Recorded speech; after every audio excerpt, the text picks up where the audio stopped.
Hi guys, this is Izzy. This is my first Munvid for Meerna Umber, so I'm kind of excited. Please excuse my crazy dirty room because it's the new year and I'll have to eventually clean it. Blah. Anyway, okay, so I asked you guys for a whole bunch of questions and I actually got quite a few. I was not expecting as many as I got, but that's good. So let's get to it. I wrote them down on note cards because I'm a loser. All right. My first question is from Jenny. Thank you, Jenny. What inspires you to play Mir? I got a couple versions of this question, so I'm just gonna put them all together. Really, like, to be completely honest, Outlander. Outlander, I got Mir from Outlander. I had just started the show, and was probably a book or two in to the book series when I joined SOC. So, yeah, she is very much a combination of all the different Scottish characters, which, makes perfect sense with the accent and everything. But yeah, every time my muse starts to get kind of wonky, I go back and I either read some or I go and watch an episode or something, and that helps out a lot. Let's see. Our next question is from Finn. Thank you, Finn. Why do you play Mir, and can you see yourself deleting? I play Mir because I think she's absolutely adorable and a lot of fun, and I have a lot of fun playing the different layers of her because there are different layers. And can I see myself deleting? Yeah, I totally can. I try not to write characters that I can't absolutely give up someday, because I think killing off characters can be very, very cathartic, and I think it can definitely lead to plot development if it's done right and if it's done, on a timeline and things are planned out for it. So yeah, I could definitely kill her off someday, but I would kill her off. I wouldn't just leave. I would hope. That would be really bad. It'd be really upsetting. But yeah, there's so many Umbers right now. I finally got all of my little Umbers. Why would I give up now? But my muse is like so finicky. So okay, next question from Bridget. Out of all the relationships you have for Mir, which one's the most fun to write? This is really hard because I just like writing Mir, and Mir's interactions with everybody are so adorable usually, that I can't pick one. But I have a couple of top favorites. Rose, Rosamund. She loves interacting with Rosamund. I don't think when I first started out with the whole betrothal plotline, I had planned on Mir definitely not liking Rose. And she was, outraged, first of all, that Great John had, set up this betrothal without even asking her. Like, who does that? But as she went on, how can you not love Rosamund? She's so adorable, and you just want to hold her and, like, cradle her and make sure nothing ever hurts her. And that's Mama coming out in Mir. So yeah, that interaction's become really interesting, and I think as time goes on, their relationship's going to change a lot because Rose is going to grow into being an Umber just like Mir did. When Mir first married Greyjohn, she was pretty quiet, a little feisty, a little braver than, she was. She was a little chihuahua who thought she was a Doberman. But as she grew older and, she learned more about being an Umber and what it takes to live so far up north, I think she got more of her own backbone. And so I think the same thing's going to happen for Rose. I think she's going to learn how to be an Umber. And I think that'll change their relationship a lot. So I'm excited about that. Some other really fun interactions are, of course, the baby Umbers, Harlow and Lara. Harlow, both of them, I think I was telling somebody the other day, the biggest obstacle in the mother-daughter, mother-son relationships, for Mir at least, is the fact that both of her children are so much like her in different ways, and they tend to pick up the bad parts of her. And I think that's one of the reasons why there's so much tension between them. Because Harlow wants to go off and have these grand adventures, and Mir's like, don't do it. She's like, you're gonna get hurt, you're gonna die, it's gonna be horrible, I won't even know. She's worried about all these things that had never occurred to her when she was going off and having her great adventures. And with Lara, she's as stubborn as Mir is. Mir gets it in her head that she's gonna go all the way south, and she just needs this, and she's gonna do it no matter what, no matter who is in the way, even though it really hurt her family, which is the most important thing to her. And Lara's having the same problem now. She's so dead set on having a family and having her own children that I think we're going to see in the future the consequences that she was not at all prepared for are going to really be a problem. And it's something that she's going to have to overcome. And it's not necessarily a bad thing plot-wise. I think, that'll lead to some really great character growth. But it's not going to be fun. So that'll be great. And of course, another really great interaction is with Great John. We haven't had a whole lot of interaction, but that's really one of my favorite relationships, even if most of it's headcanon. I just see their marriage as being slightly different from the other marriages, even though we have a lot of, happy couples who are in love. The way that Great John and Meerna show their love is a little different. And I think one of the great things about them is that they're both so annoyed at being in love with each other. Like, I know it annoys the hell out of Great John that he loves this crazy little flighty thing that, one minute she's here and the next minute she's off on the other side of the country. And it annoys Mir that she's so much in love with this guy who is, dead set on being, noble and doing the right thing and going off and getting himself killed. She does not understand that. She understands loyalty, but she's like, nah, nah.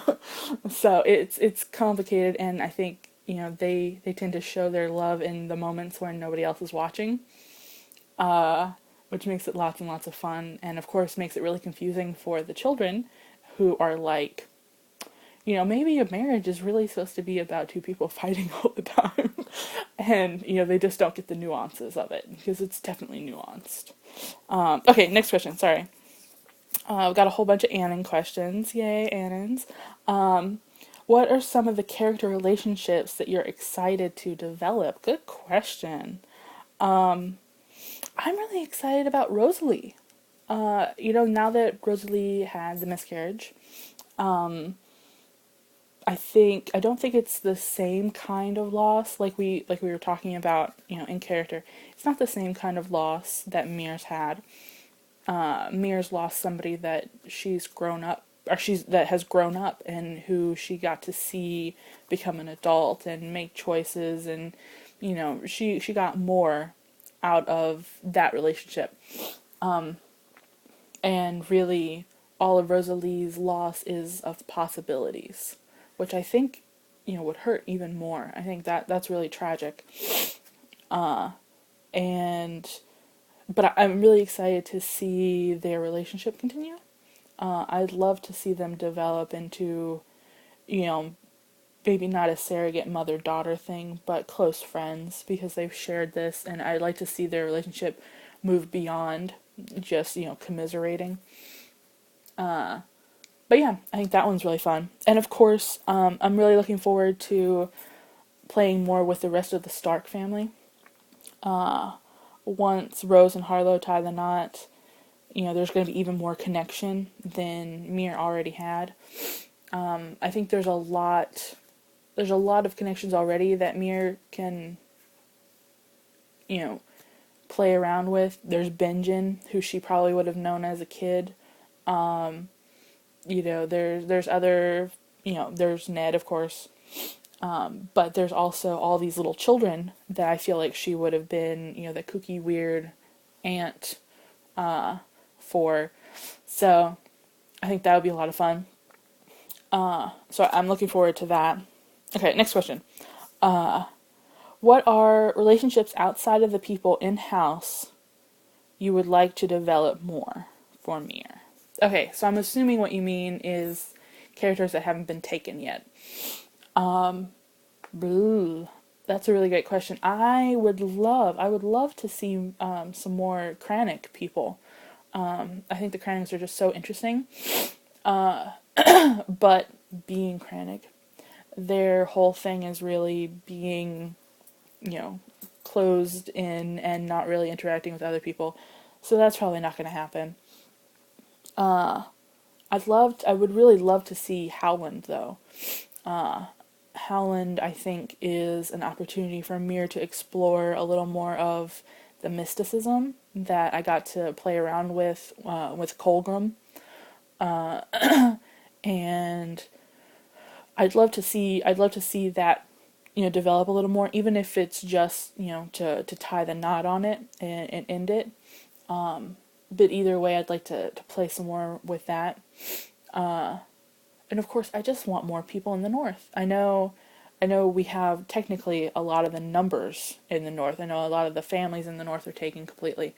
But I'd like to see more plot in the North. Right now, a lot of the Starks are scattered around and stuff. I'd love to see more in the North. Really, the North is just my favorite, so sorry. Next question. Your favorite Umber and Reed headcanons? Really good question. Okay. My favorite headcanon for the Reeds, and really just the Kranichs in general, is that I kind of have in my head that the neck is very Southern Gothic. It's very dark, very swampy, very, oh, did I hear a noise sort of thing.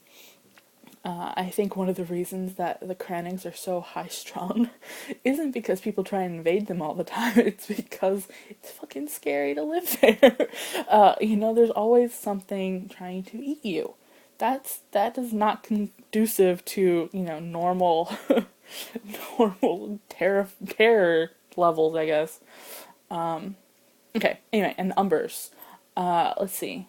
Oh, my favorite Umber headcanons are really about Greatjon and the mountain clans. Sereni and I have talked a lot about his interactions with them because when I made his bio, I said that he had fostered with the mountain clans, which I thought was really interesting because who fosters with the mountain clans? Like, that's just weird.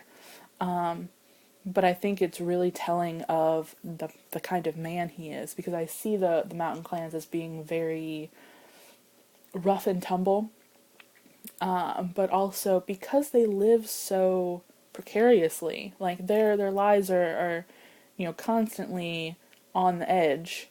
I think they have a strong moral code. I think there are things that you just don't do. That doesn't even cross your mind to do as a mountain clansman. And I think that feeds a lot into his morals, and what or the kind of lord he's become to his people. But one of my favorite headcanons for the mountain clans and for Greatjon, is that in the mountain clans, when there's any dispute about the new chieftain for any clan, there is a tournament, sort of a game that's played that includes 3 parts that are meant to test if somebody who's contending for the leadership has what it takes to be a leader according to tradition. And in my head, because Jon was an outsider, and because Jon was had no ties to anybody particularly, and nothing to gain, the last time that there was a clan dispute, he was brought in to judge. And I'd love to see that happen again. I think that would be really great to flesh out their culture a little bit more. I love the little hidden pockets of culture in Westeros. Those are my favorite. So yeah, I'd love to see that again. I have like a whole bunch of little mini bios sitting on my computer, waiting to send in about Clan Wool and the crazy brothers that are struggling for power and all this stuff. So I've got a lot of really fun ideas. So if anybody's ever interested in the North, hit me up. I'm definitely got some ideas. Okay, now we have a whole bunch of questions from Jazz, who's awesome, and just sent me like crazy amounts of questions. So I'm gonna try and get through these. These are fun questions too. Okay, what's your favorite thing about Mir? One of my favorite things about Meerna is how loyal she is. She's fiercely, that's a Reed thing too. You find somebody who, you believe in and you stick with them. You don't waver, which I think is great. And for her, Lyanna's really that person. Lyanna and her own family. It's a little trickier with her own family, but she believes in Lyanna 150%. Like, she... if there was ever an opportunity to betray Lyanna, no, not happening, no matter what. I think that's got a lot to do with they've just been friends for so long. Like, the idea of betraying her seems crazy to her. But also possibly that Mir was kind of in love with her as a child. Like, when they were young and impressionable, Lyanna's just got that Stark thing about her that just makes people, levitate towards her, gravitate towards her. And, Mir definitely got caught up in that. And being so close to her, definitely developed feelings. And who knows if, Lyanna hadn't married Rhaegar, Mir probably would have been stuck in a very long, one-sided, unrequited love thing, which would have been really messy, and it makes me a little sad. I also love about Mir how hypocritical she could be. When it comes to her children, she's very hypocritical. She's that whole, do as I say, not as I do thing, because if any one of them just happened to point out that, when she was 15, she kind of ran away from home twice, and, married, like, the first guy she set eyes on, they'd probably get away with a lot more stuff, which, I probably shouldn't say, but okay. But I also but the reason she does that is because she cares so much about them. She doesn't want to see them making the same mistakes that she's made, or going down the same hard road that she's had to go. Unfortunately, they're all pig-headed, and nobody's going to listen to her anyway. So she really should stop. Okay, next question. Favorite Hogwarts house for Mir? This is really hard. I feel like on one hand she could be a Ravenclaw, but really she's a Hufflepuff. Hardcore Hufflepuff. She's loyal, and I think she's got her moral compass might be a little more, but only barely. She really is a good person. And her loyalty really makes her a Hufflepuff. A badass Hufflepuff, but Hufflepuff nonetheless. Who should be on the Iron Throne? Mir doesn't give a shit about the Iron Throne. She really couldn't care less. But seeing as Lyanna's on it, she's like, Lyanna's family. She really doesn't care for the Targaryens at all. And some of that might have to do with being jealous. But she's got no loyalty for them, really. And it's all because of Lyanna. So, if she didn't have that connection to Lyanna, I don't know if she would have pushed so hard for Greatjon to help in the Winter Rebellion. I think that had a lot to do with, it being in the north, so they wanted to protect their own. but also she felt like she needed to support Lyanna. Um, but yeah, she doesn't care. House swap. Oh, who else? What other house would Lyanna be in, or would Mir be in? Um, some of my favorite houses are actually in the Riverlands. Uh, I just think the Riverlands is a really cool location. Uh, and of course, I love the fact that almost all of the battles happen there. So that means they're really like, in the mix when it comes to plots and things. So I could definitely see her being a Riverlander. I think she's a little too, woohoo, crazy for most other places. I could almost see her in Dorne, having grown up in Dorne. But even then, it's a little weird. Um, maybe being from Essos would be kind of interesting. Somewhere else, coming in as an outsider, that I could see. That I could definitely see. Okay. My favorite modern alternate universe plot would have to be Mir and Lyanna as like college BFFs moving to New York City and just like being badasses and awesome feminist women and everything.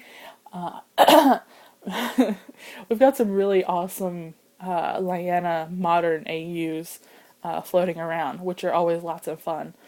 I do love those. Those are great. Mir's favorite color, green, of course. She loves nature and she loves, that green color. She loves brown. There's a lot of things that, most people consider dull that she's like, what? No, have you looked at it? Like it's amazing. So yeah, but green, definitely green, and it looks so good on her. Mir on a roller coaster. That's interesting. Mir would probably scream a lot. She would scream a lot, but she's one of those people that as soon as it was done, she'd be like, let's do it again. So, yeah, she would love that. She'd love it. Oh, favorite Harlow and Mir headcanon. Those are so great. Oh my gosh, probably one of my favorites, as far as headcanons go, is Harlow and Mir. But my favorite headcanon for them has to be this idea that when Harlow was little, he liked to collect everything. Everything. So it got to the point where Mir had to have all the pockets on his pants sewn shut so that he wouldn't bring home live animals in his pockets and he wouldn't bring home, dirty rocks and stuff.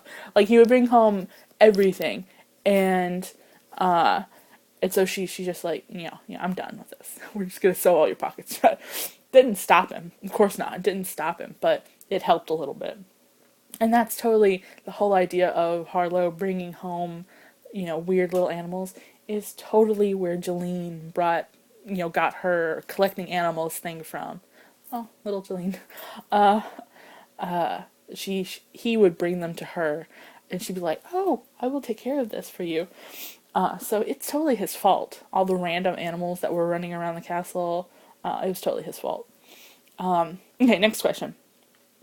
Do I like swamps? Not really. I love Southern Gothic, and I think that's one of the reasons why I got so interested in the Crannig. But as far as I go, anything that's wet and dirty, I'm like pass. I'm gonna miss that. Yeah. So yeah, no, I'm good. I'm good. I don't even like rain that much. I'd rather be overcast and everything. I don't know. I'm weird, but I do like the cold, so that's good. I like that. A fluffy thought. Something fluffy. Oh gosh, that's hard. I didn't think this one through.